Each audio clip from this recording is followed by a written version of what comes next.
အားလုံးပဲမင်္ဂလာပါ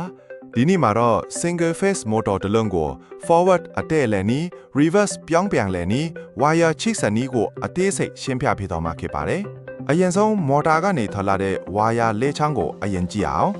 wire number 1နဲ့2ကတော့ running coil ရဲ့ coil အစနဲ့အဆုံးတည်ပြီး wire number 3နဲ့4ကတော့ starting coil ရဲ့ coil အစနဲ့အဆုံးတည်ပဲဖြစ်ပါတယ်ဒီ wire တွေကို MCB capacitor တို့နဲ့ချိတ်ဆက်သွားမှာပါပထမဆုံး forward တော့မဟုတ်လက်ရရက်လက်ပတ်ဖို့အတွက် wire number 2နဲ့3ကိုပူးလိုက်ပါ ဒါဆိုရင်တော့ကျွန်တော်တို့ common wire တစ်ချောင်းရပါပြီ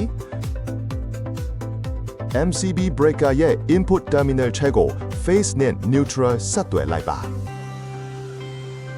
ပြီးရင်တော့ wire number 1ကို phase line နဲ့ capacitor ကျိုးတစ်စက်နဲ့ချိတ်ပါ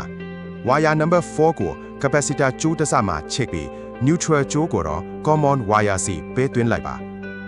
အခုဆိုရင်တော့ motor ဟာ clockwise လက်ရရက်အတိုင်းလက်ပတ်နေပြီဖြစ်ပါတယ်ကဲအခု motor ကိုပြောင်းပြန်လက်ဝဲရက်လဲစေချင်တော့ wire number 1နဲ့3ကိုပြောင်းပြီးပူးပေးရပါမယ်။ဒါဆိုရင် common wire အသစ်ရလာပါလိမ့်မယ်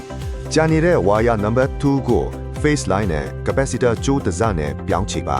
wire number 4ကိုတော့ capacitor ကျိုးနောက်ထပ်တစ်စက်မှာပဲဆက်ထားပြီး common wire ကို neutral ကျိုးမှာချိတ်ပြီး power ပေးလိုက်တဲ့အခါ motor ဟာ anti clockwise လက်ဝဲရက်အတိုင်းပြောင်းပြန်လက်ပတ်ထွက်မှာဖြစ်ပါတယ်။ဒါကတော့ single phase motor တစ်လုံးကို forward နဲ့ reverse အလွယ်တကူပြောင်းလဲနည်းပဲဖြစ်ပါတယ် အားလုံးအတွက်အကျိုးရှိမယ်လို့မျှော်လင့်ပါတယ်ကျေးဇူးတင်ပါတယ်ခင်ဗျာ